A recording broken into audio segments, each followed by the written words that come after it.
All right, October 31st, we have a sad one here at Milton, New York. This aircraft went down with two on board. One sadly did not make it. The other one was in serious condition.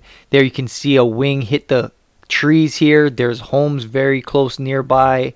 It was this aircraft here, a 1964 Mooney M20E. And this Mooney is going to come into play because it was recently sold to the pilot. And here is how it ended up. So maybe possibly some kind of stall, came down, hit very hard on the nose section, did catch fire.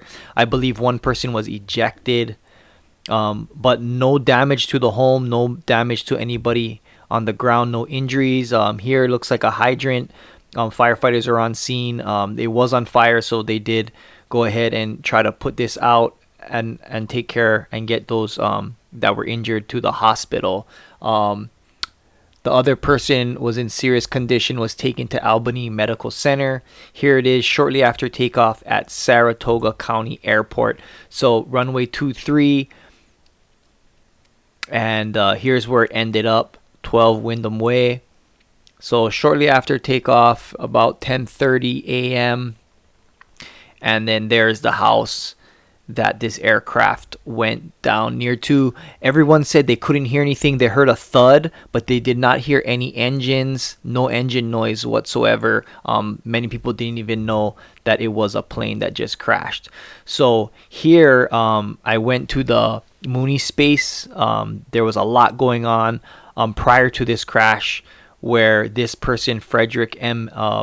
Baber, I hope I said that right, he did not make it. And then here's Alexander Hoff in the picture. So they were the two on board. But there's this big conversation that was happening in this forum where this aircraft was sold to the pilot. And there was some issues with the fuel. We'll go over later. But here it is. When you see a tarp over an aircraft, not a good sign. Usually someone did not make it. And they're waiting for NTSB and trying to keep all the evidence intact there. So here's how close it was to the home. And then here's kind of how the weather was. They said it was a windy day. So this is later on in that day, but just to give a little bit of example of kind of the weather at the time. And then here's that aircraft again. It was for sale, November 79338. Here's the inside from pictures of that sale. And then here's the forum. So this is the person, Frederick, that did not make it. He was writing, asking for help on this forum, and all these really smart Mooney pilots were trying to help him out and solve the problem. They were asking why the person who sold it to him, what kind of questions happened. I guess they went on a flight prior and there were some issues. They had some fuel problems. I'm no pilot, but you can read here. They're definitely trying to help him solve the issues with his aircraft that he had just purchased. And then in that same month, this happens and the pilot is now gone. So many of these people did write back later on this forum, just shocked on everything that happened. The guy seemed like a very nice guy. When you read, you can just pause it and read if you want to read this whole thing.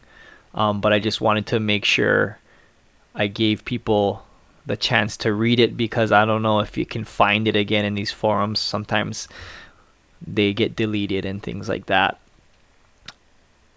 But yeah, very sad day, kind of a mystery. You don't want to start guessing what happened and why. We'll let the investigators do that, but there's definitely something wrong with the aircraft, and supposedly he got it fixed, and then now the plane crashed. So anyways, very sad for the families. He was a grandfather, he had grandchildren. But anyways, thanks for watching. We'll see what happens with this one. Sarford, I'm Keone. I'll see you guys next time.